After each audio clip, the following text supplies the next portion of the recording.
Yeah, this is the first time we're going to hear from Karoline Leavitt in roughly 2 weeks, and as you noted, it comes at a time where the White House appears to be looking for an off-ramp. We saw President Trump delay that ultimatum that he originally posed on actually striking these civilian power sites by 5 days, saying that these ongoing negotiations were happening. And what we're told behind the scenes is that this is very fluid, that there was an invitation by Pakistan to host both U.S. officials and Iranian officials to have a conversation, to have these negotiations. They are working on that plan that would include Vice President J.D. Vance, but everything right now still fluid among security concerns on other reasons as well. One of those other reasons likely being the fact, as you just mentioned, that Iran has effectively downplayed or turned down that 15-point negotiation starting point and returned with their own 5-point plan. Now, we have a lot of questions for the press secretary today, particularly who exactly is the United States negotiating with? What are the starting points for this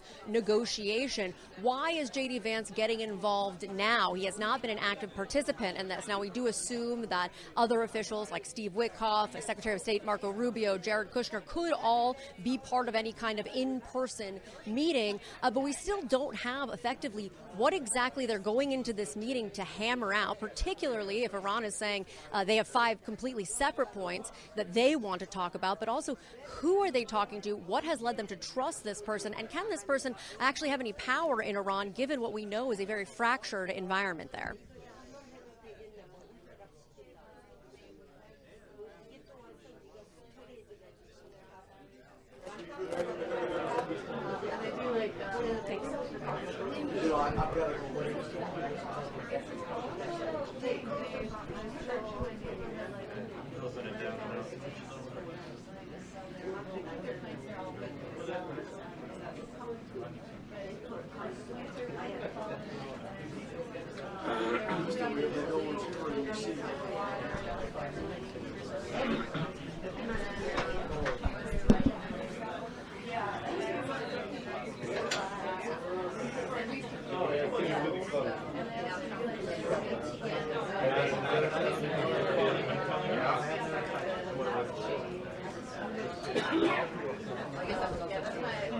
Breaking the people's things. He sabotaged all the Coming down. Coming down. Give me help. Reactivate.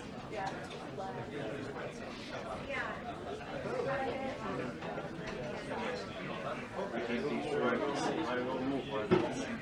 You have a car normally in front of this seat. No one's they don't plug in the box.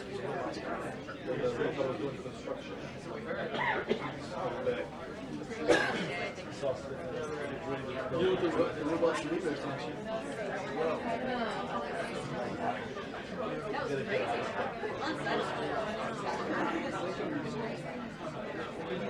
Aren't you seen 60 Minutes? Don't you watch 60 Minutes?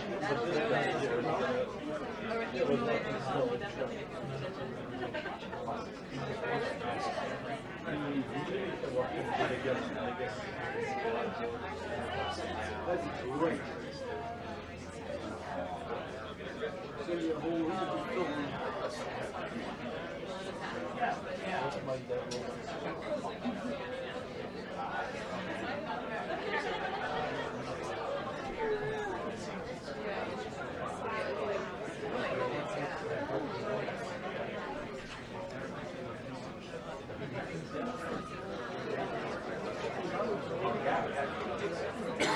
I'm sorry for you.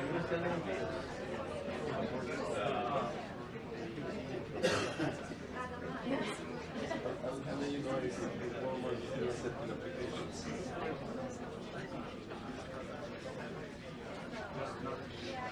No, you know what I mean. It's not. They were. Yeah.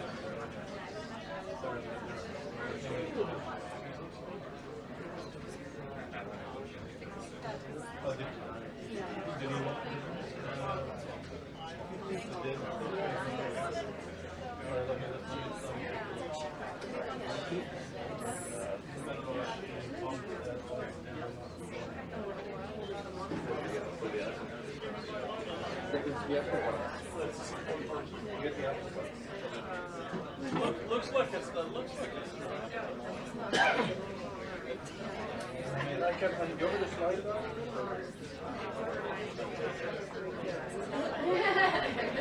Keep it on the same way, but I just was playing the last time on the way. Sorry. Is it where you feeding us?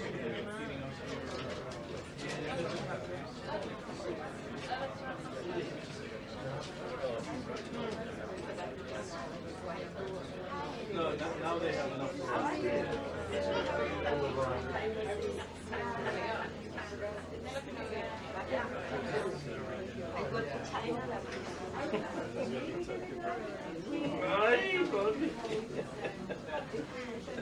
Say hello to my little.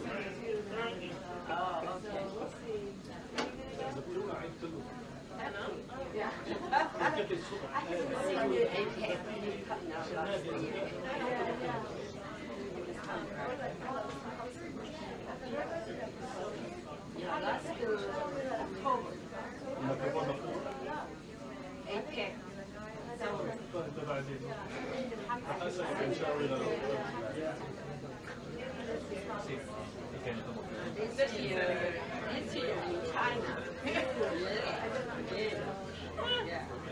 Yeah, it's going to be.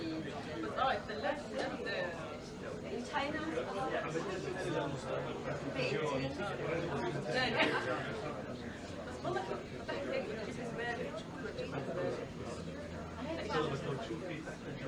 ايش كان مشروع السايد بروجكت؟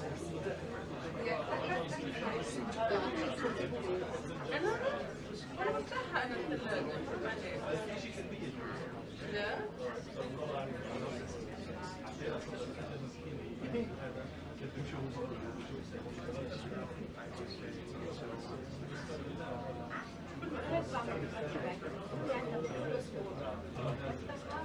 صوت الزبالة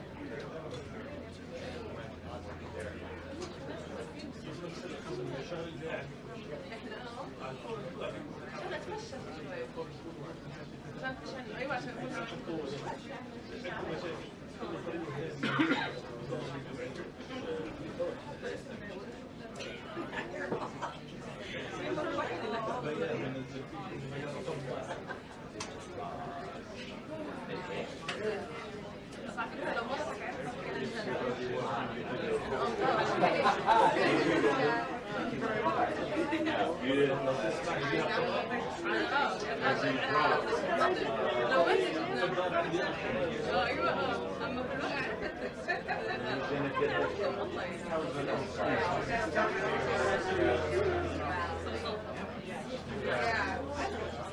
My main focus.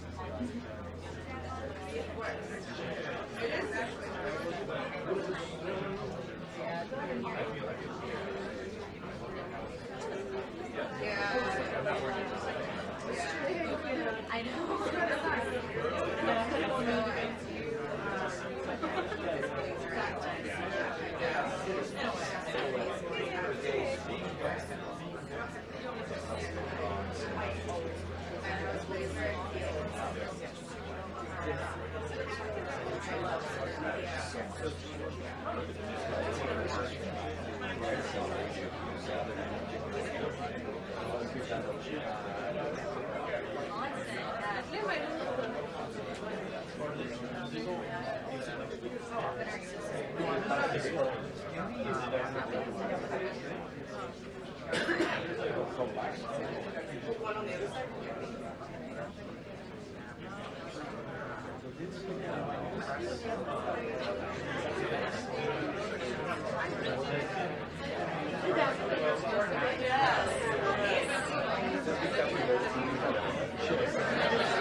Oh yeah.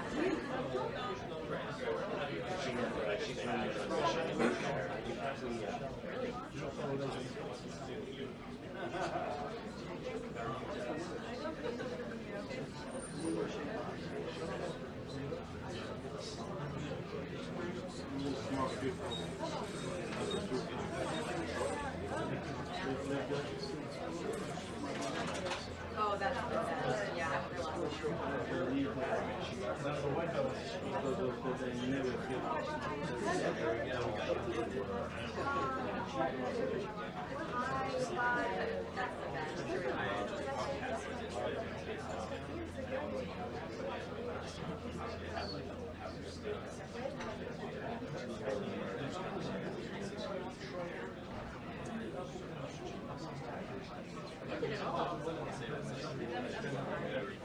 Oh, it's great. I was moving our class.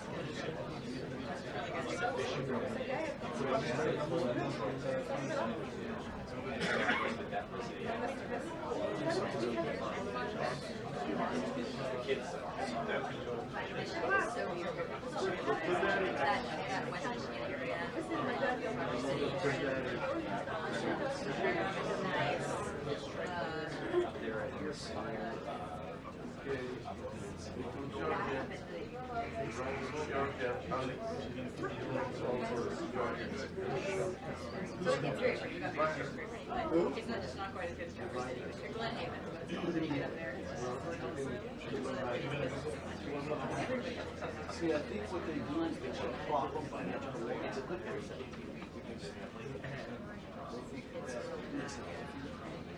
Understand that you smell the cut grass.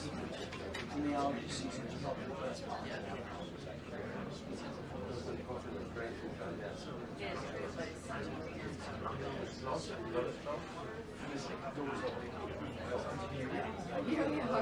I like to see a lot better. You can smell the grass. I like the weather a lot better. And where I live,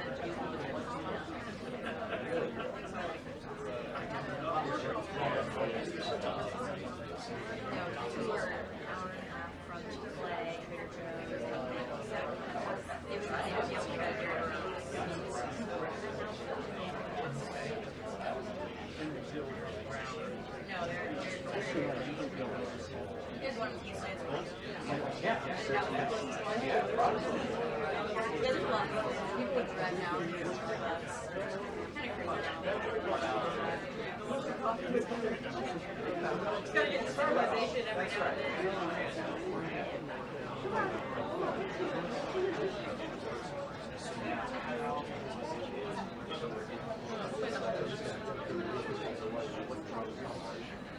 I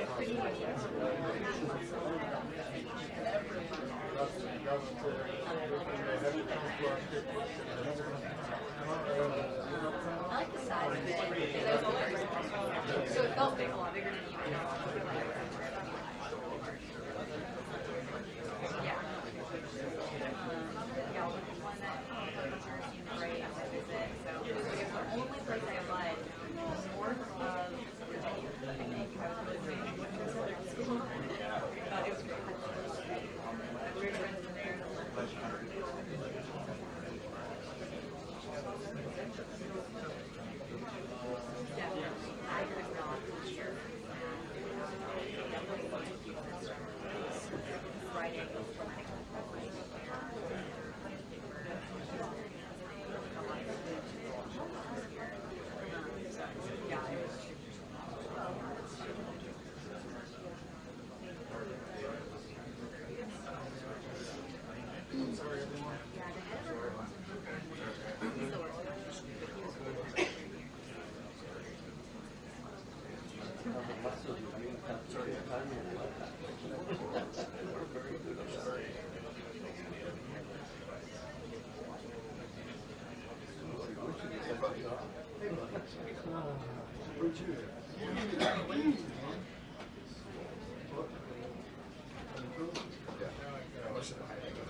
How's that? 8 inches. Wow, that's crazy. They were very good.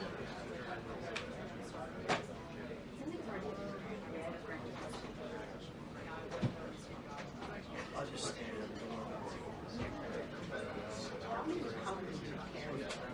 I can carry. I'm not good at this. Katie, I I'm good. Are you good? I'm good. Nobody's talking. Nobody's talking to you. okay, now. So one of the areas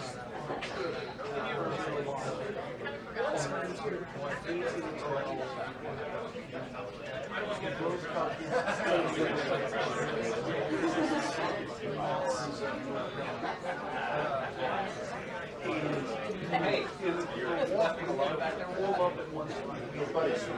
Dude, you should have sent her up here.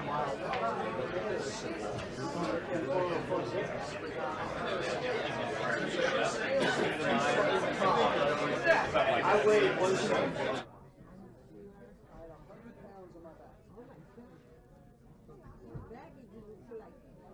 My back's the strongest thing I've got.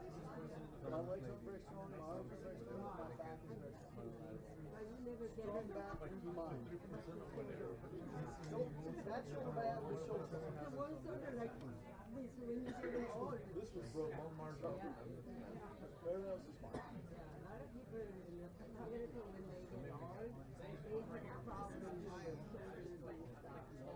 Yeah, I've got to get this one fixed. I need a brand new shoulder. I'm serious. It's a shoulder replacement. It'd be easier if I just go do that. It's totally normal to have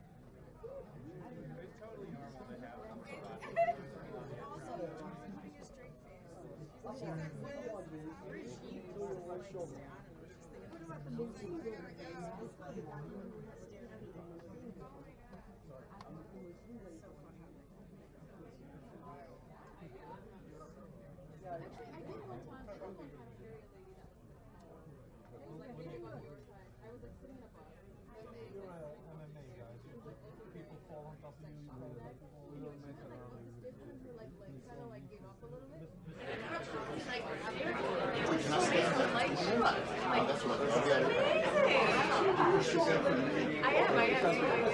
But I mean, I wouldn't have. Yeah. What's better for you? I'll be here. That way you Like a large guy had been like a bigger. But I don't know. Yeah. Maybe and I've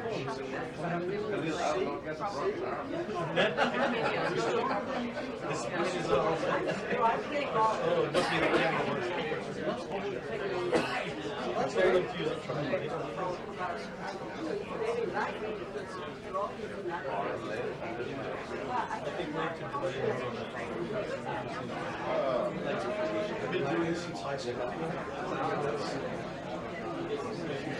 Yeah, somebody else. Oh, yeah. I'm very glad. Yeah. I'm a runner.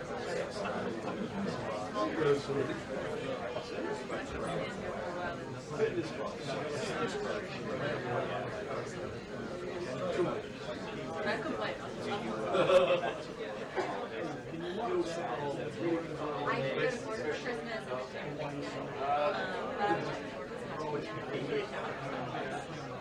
But running, it was a beautiful weekend. It was nice long morning. We would have like 80 a day. I raised them like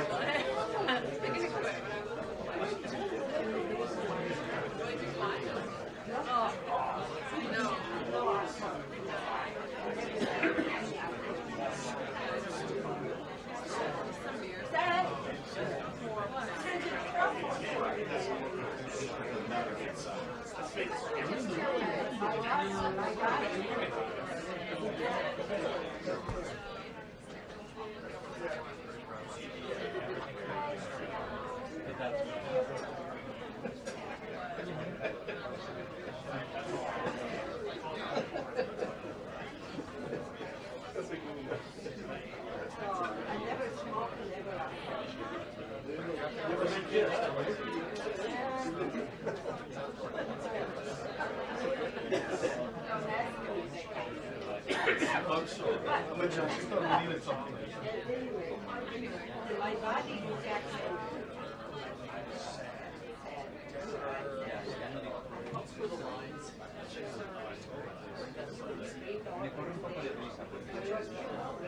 You know, when I'm ready, it's my thyroid.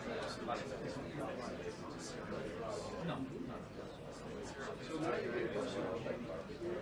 I'm telling you, that's against HIPAA regulations.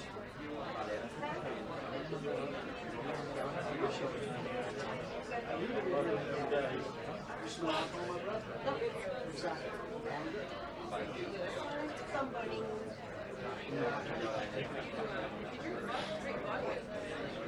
See, that's how little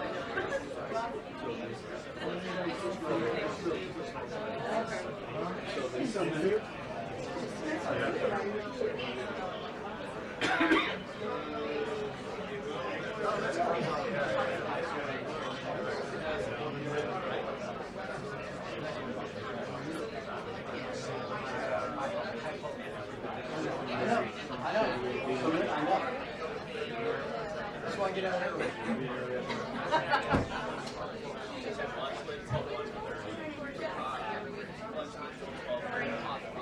I'm great. How are you?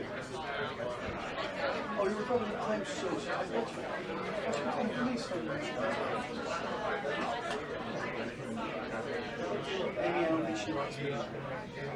Anymore. It's like I ever did. Whoa. You change.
Hi, how are you?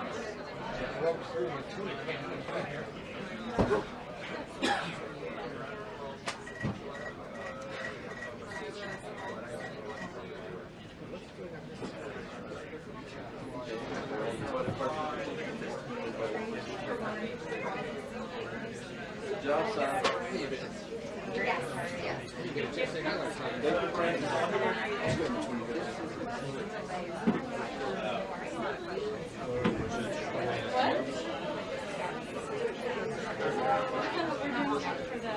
Yeah. I didn't get there till he was that was like, this is your life. My last 20 years are floating.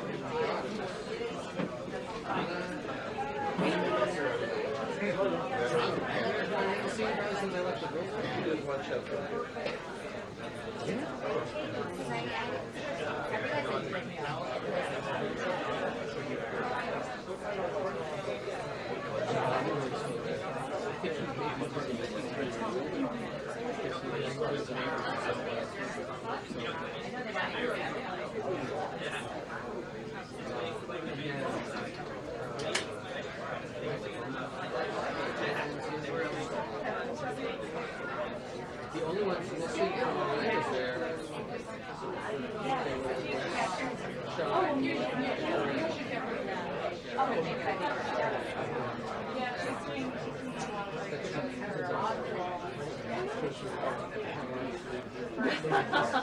She was.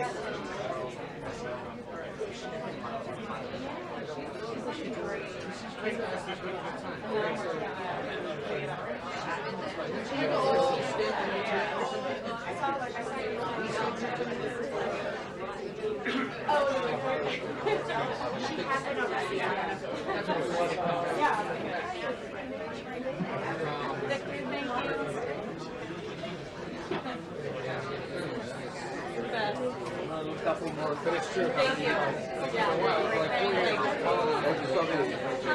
do you see what that house is? GAP Nancy? It's the first one. When you go back, it's the first one there, so you can go the last one before the I know. I'm just gonna post them on the calendar for the weekend so I can get people. Yes. Thank you. Or, investigations of underground. Hold on. His point about getting well,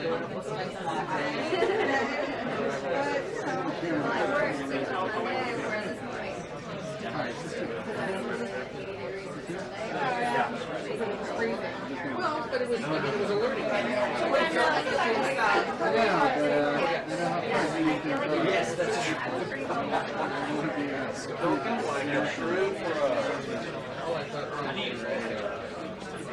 Horror story.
What's your background before your seminary? You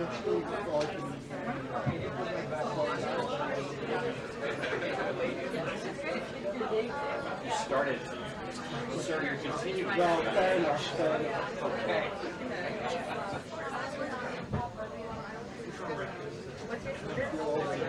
Wake up number 2. Wake up.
But you probably would.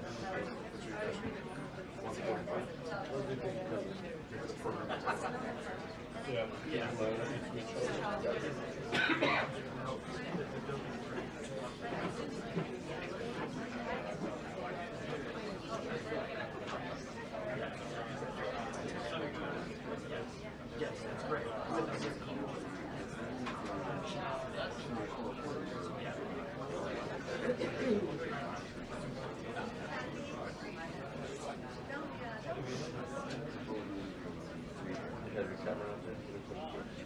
No.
Just wanted to make sure that you were good. 2 minutes? She didn't say 2 minutes,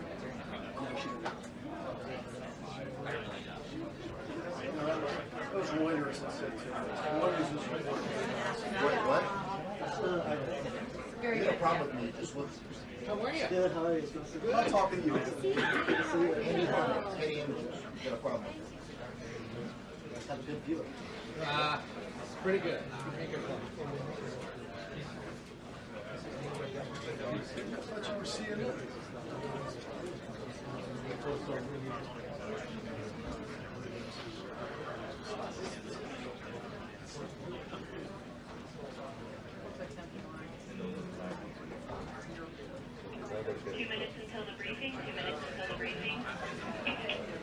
Down in front. Down in front, please. Chip, are you gonna be there the whole time? Yeah, the whole time. The president asked me to do it. That's cool, right? Here are the cuts. What do you care?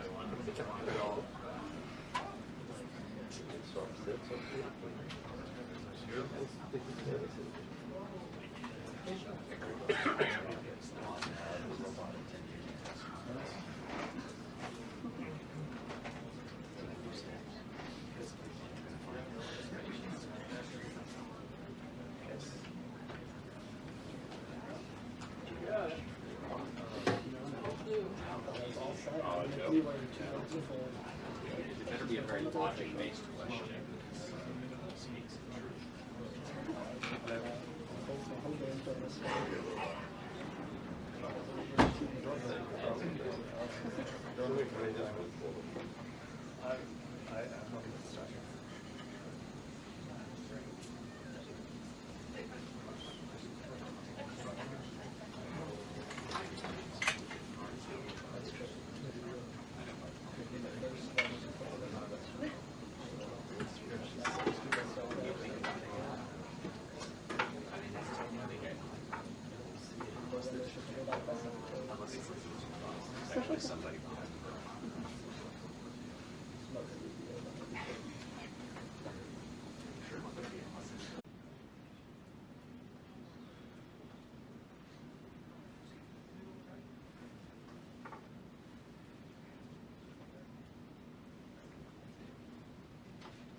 Good afternoon, everybody. Good to see all of you. Thanks for coming today, as always. We're going to start with some scheduling announcements. This evening, President Trump will deliver remarks at Union Station for a political dinner. Tomorrow morning, the president will host the second cabinet meeting of the year and the 11th cabinet meeting of his second term. And later tomorrow afternoon, the president will host a Greek Independence Day celebration in the East Room. On Friday, the president will celebrate National Agriculture Day alongside nearly 1,000 farmers who are coming in from across the country for the first event of the season on the South Lawn, so pray for good weather, to highlight the president's successful policies in support of America's farmers, including efforts to lower input costs, open new trade markets, bolster the farm safety net, double the death tax exemption, end taxes on rural property loan interest, and create rural opportunity zones. Also, I'm pleased to announce that President Trump's meeting and long-awaited meeting with President Xi in China will now take place in Beijing on May 14th and 15th. First Lady Melania and President Trump will also host President Xi and Madam Peng for a reciprocal visit in Washington, D.C. at a later date to be announced this year. Turning to the ongoing military operations in Iran, the United States military continues to decimate the terrorist Iranian regime's offensive and defensive capabilities. Just over 3 weeks in, it's abundantly clear that Operation Epic Fury has been a resounding military triumph. More than 9,000 enemy targets have been struck to date. Compared to the start of the operation, Iran's ballistic missile attacks and drone attacks are down by roughly 90%. The United States is also annihilating the Iranian regime's navy. We have destroyed more than 140 of their naval vessels, including almost 50 mine layers. This is the largest elimination of a navy over a 3-week period since World War II. Again, let me reiterate, this is the largest elimination of a navy on the face of the planet in a 3-week period since World War II. We are systematically dismantling Iran's defense industrial base, which will prevent future threats to the region. Our military also remains laser focused on eliminating the regime's threat to the free flow of energy through the Strait of Hormuz. Over the weekend, we dropped several 5,000-pound bombs on an underground facility used to store equipment, including anti-ship cruise missiles and mobile missile launchers positioned along the coastline of the strait. Our military efforts grow more successful with each passing day, steadily degrading Iran's ability to terrorize merchant ships. For all of these reasons, we are very close to meeting the core objectives of Operation Epic Fury, and this military mission continues unabated. From the outset, President Trump and the Department of War estimated it would take approximately 4 to 6 weeks to achieve this critical mission. 25 days in, the greatest military the world has ever known is ahead of schedule and performing exceptionally. Day by day, the Iranian regime is being crippled, and their ability to threaten the United States and our allies is being significantly weakened. Their ambitions of building a nuclear weapon have also been crushed to an even greater degree than they were in Operation Midnight Hammer in June 2025. That's why you're beginning to see the regime look for an exit ramp. They recognize they are being crushed, their ability to attack American and ally forces, as well as their ability to defend their own territory is dwindling literally hour by hour. Following President Trump's powerful threat on Saturday evening, it was made clear to the United States that Iran wanted to talk. President Trump is willing to listen. As President Trump announced on Monday, the United States has been engaged over the last 3 days in productive conversations, which led the president to temporarily instruct the Department of War to postpone planned strikes against Iranian power plants and energy infrastructure only. The remaining elements of the Iranian regime have another opportunity to cooperate with President Trump, permanently abandon their nuclear ambitions, and cease actively threatening America and our allies. But the president's preference is always peace. There does not need to be any more death and destruction. But if Iran fails to accept the reality of the current moment, if they fail to understand that they have been defeated militarily and will continue to be, President Trump will ensure they are hit harder than they have ever been hit before. President Trump does not bluff, and he is prepared to unleash hell. Iran should not miscalculate again. Their last miscalculation cost them their senior leadership, their Navy, their Air Force, and their air defense system. Any violence beyond this point will be because the Iranian regime refused to understand they have already been defeated and refused to come to a deal. Here at home, we are now on day 40 of the Democrats' shutdown of the Department of Homeland Security. Democrats in Congress are forcing American travelers to wait in hours-long lines at airports across the country, robbing TSA officers and other federal workers of their hard-earned paychecks that they use to feed their families, and causing billions of dollars in damage to our economy. A father of 3 recently told CBS News that he felt he had no other choice but to quit his job as a TSA officer and find other work as the Democrats' shutdown of DHS continues. This is the quote from the father, and I encourage everyone to listen. "I think the hardest thing is seeing the struggle that my wife was going through and not trying to bring more stress to her," the father of 3 said, "but seeing her cry every night, how am I going to feed my family? How am I going to survive?" For the Democrats in Congress, the cruelty of this shutdown is the point.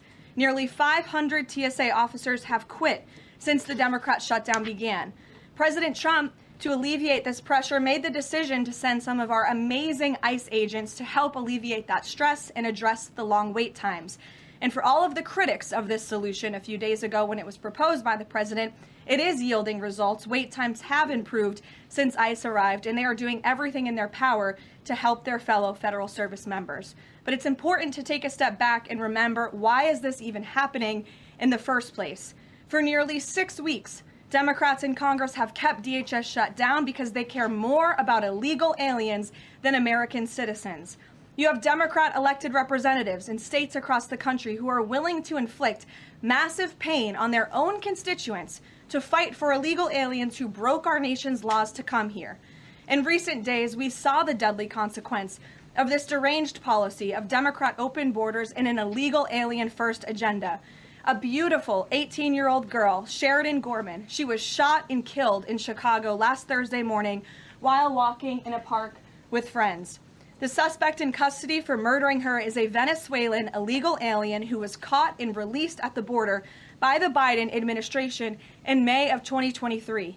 Why would the Biden administration catch and release a Venezuelan illegal alien? That is not happening anymore under this president. But there are still tens of thousands, if not millions, of these illegal aliens in our country who seek to do harm to innocent Americans, like this beautiful young woman whose family will now never be the same because of her death. To make matters even worse, this monster was also released from local custody again after a shoplifting arrest, where? In the sanctuary city of Chicago in June of 2023. Again, another innocent American citizen had her life stolen from her because Democrats embrace reckless open border policies and reckless sanctuary city policies, which put criminals back into American communities. How many more Americans have to die before the Democrats end this madness? President Trump's position is very clear. He wants the federal government opened, he wants the Department of Homeland Security funded, and he wants the Democrat shutdown to end immediately.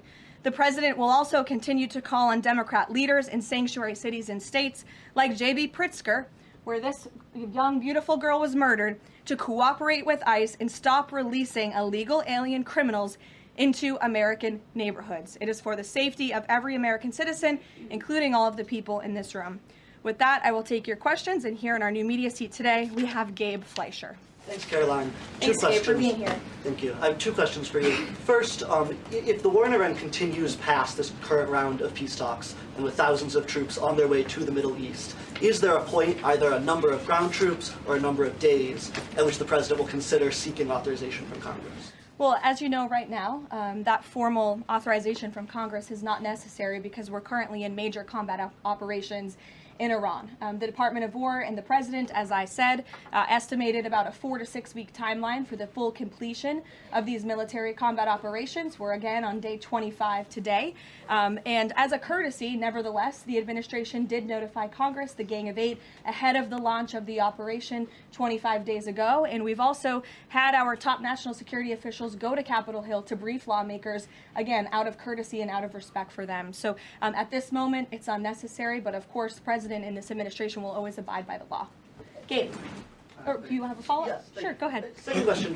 In my reporting, I speak a lot to young voters, many of whom voted for President Trump for the first time in 2024, hoping to have no more wars and to have lower prices. Now, with the war taking place and with gas prices going up, curious what President Trump's message would be to those voters who kind of swung into his coalition in 2024, but maybe don't feel the administration is going as they had expected. President Trump is doing this for you. He's doing this for young people so that we are no longer threatened by a rogue terrorist regime in the Middle East that seeks to kill the brave men and women who serve in our country in the Middle East, many of them young people themselves, young men and women who serve this country honorably in uniform and have been threatened, killed, and maimed by the rogue Iranian terrorist regime for 47 years. President Trump finally had the courage to step up and do what's right by our national security, our homeland security. As for the temporary short-term fluctuation in gas prices, the president has said once these combat operations are over, this administration is going to continue to unleash American energy dominance. We're continuing to do that every day, and we're going to see prices at the pump go back down, just as we have over the past year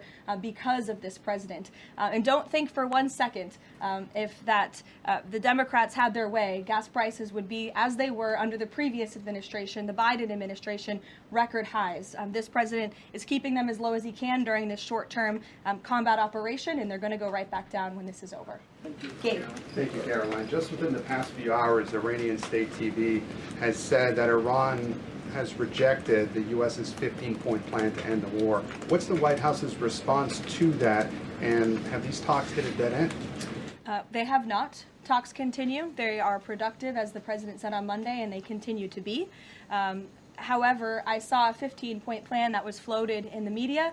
I would caution reporters in this room from reporting about speculative points or speculative plans from anonymous sources. The White House never confirmed that full plan. There are elements of truth to it, but some of the stories I read were not entirely factual. So I am not going to negotiate on behalf of the president here at the podium. What I will tell you is these talks are ongoing. We're not going to get into the nitty-gritty details that have been exchanged between the United States and Iran at this time. Well, yesterday the president mentioned a very big present that the Iranians had given the U.S. He wouldn't go into detail, but was it that ship that was carrying 2 million barrels of oil that made it through the Strait of Hormuz?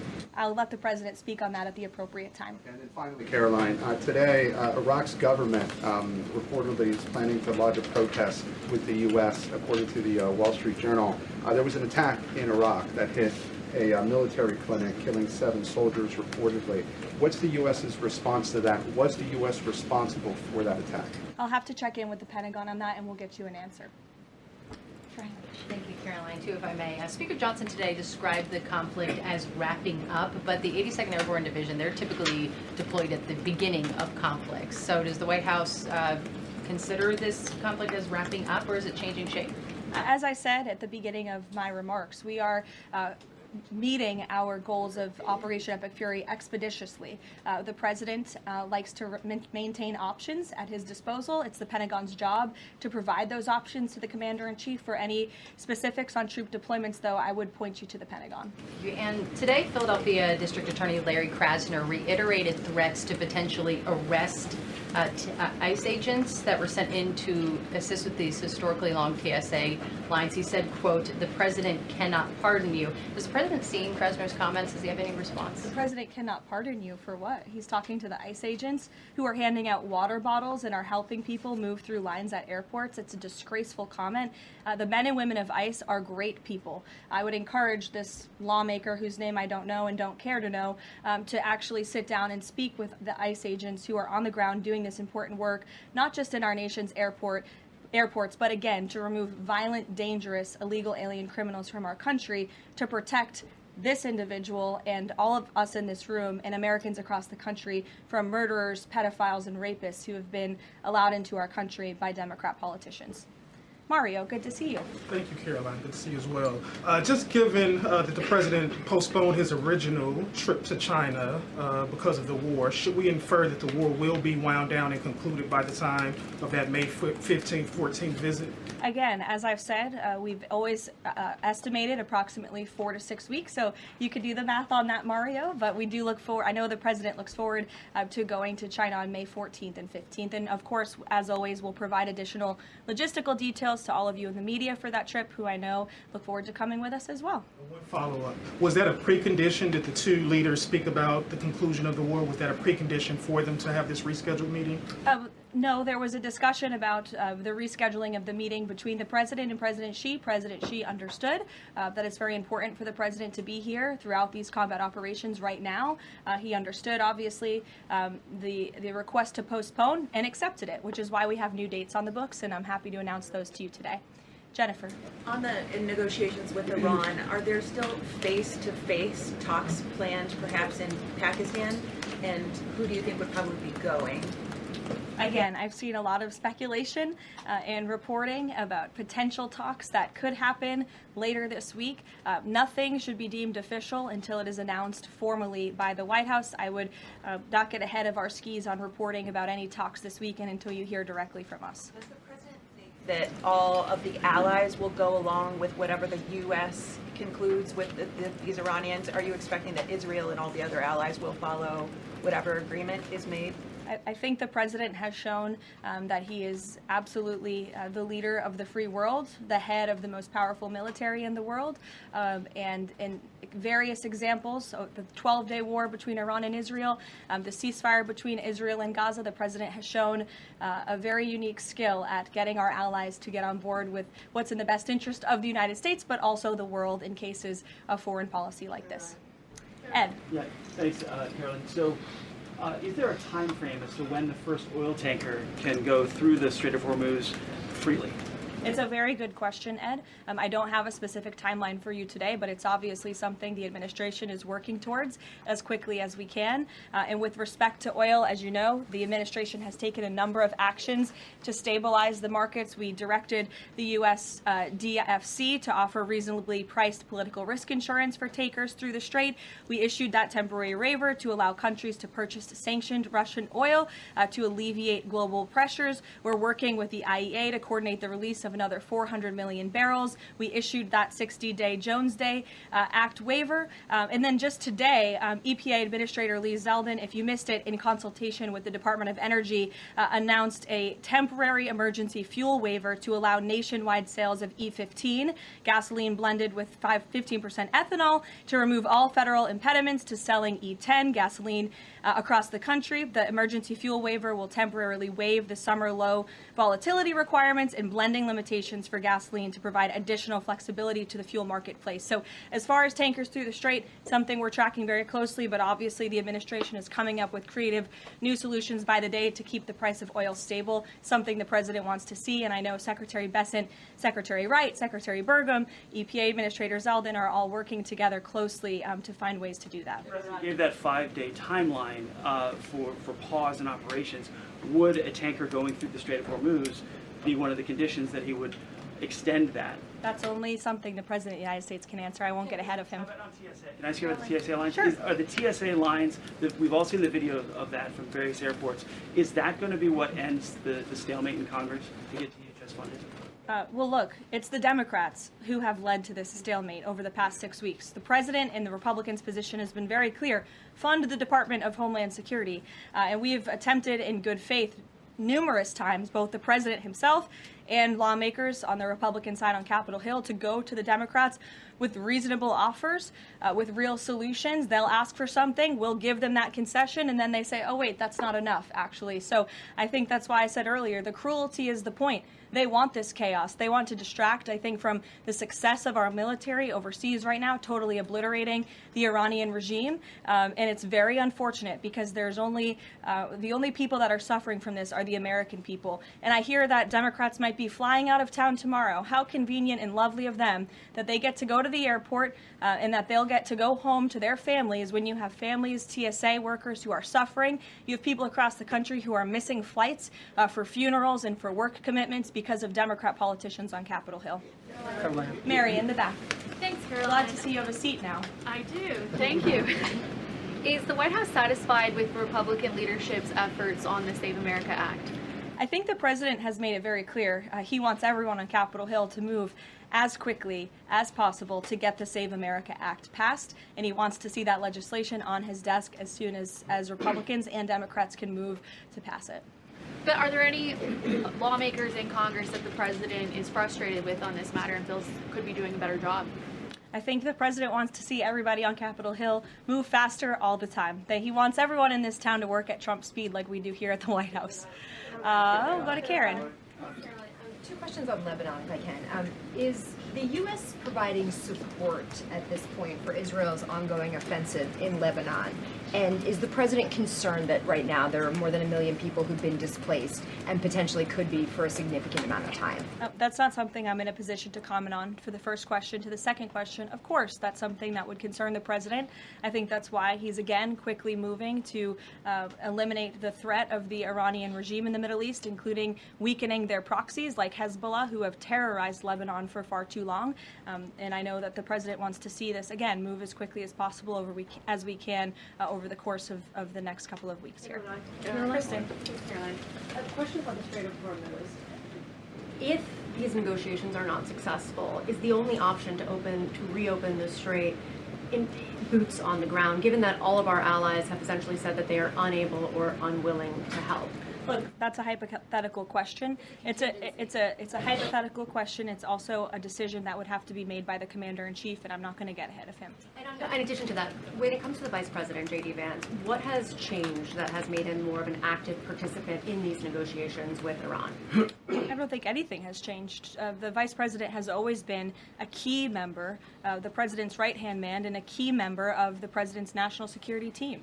He's been part of these discussions throughout this entire course of the administration with respect, again, to the 12-day war that the President and his national security team negotiated a solution to, with respect to the ceasefire between Israel and Gaza and the release of the hostages, which there was a lot of criticism that couldn't get done, and it did.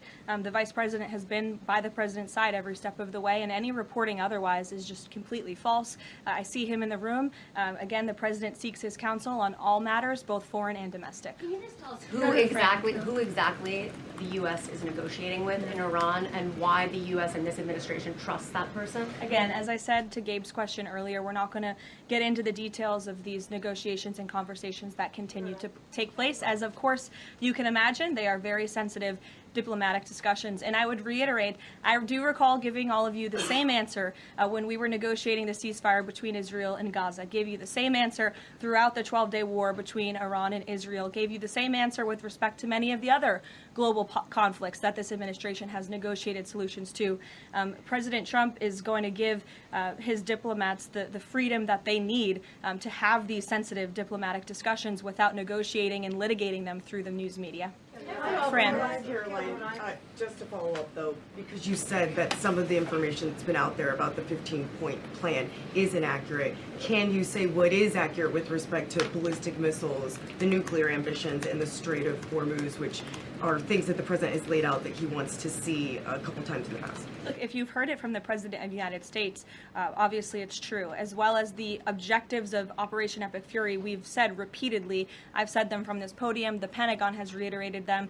That's why we've taken military action to achieve them. So of course, those are goals that we want to see, but this full 15-point plan that's been floating around in many of your outlets, there's a lot of misinformation to that as well. And again, I would caution you from taking things from anonymous sources rather than verifying them directly with the White House. Christian. Thanks, Caroline. Two on Iran. First, would the president consider loosening asylum restrictions for Iranians trying to flee the country right now? Again, that's a question for the president. I won't get ahead of him on that. I haven't talked to him about that. Okay. And then secondly, you mentioned at the top that Iran would be hit harder than they have been to this point if they don't recognize the fact that they're losing this war. Could those strikes happen before this 5-day negotiating window closes if the president doesn't think they're negotiating in good faith? You're asking me to tell you if the commander-in-chief would authorize very strong strikes against the Iranian regime. That's not something I would ever reveal from this podium, true or not.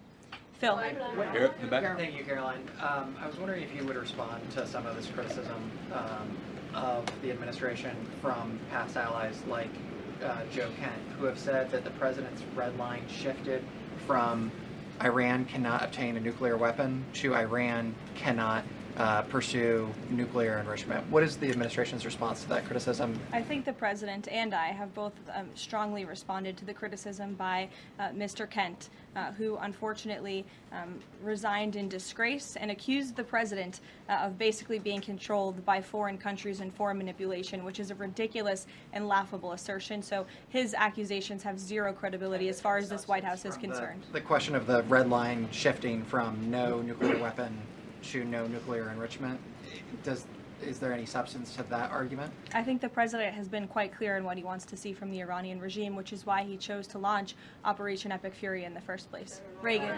Thank you, Caroline. I have a question for you on the SAVE Act, and I'd like to follow up on the DHS shutdown. Sure. First, Senator Mike Lee. The Save America Act. Save America Act. The president corrected me yesterday. It was my fault. Senator Mike Lee said it's essentially impossible to pass the Save America Act through reconciliation.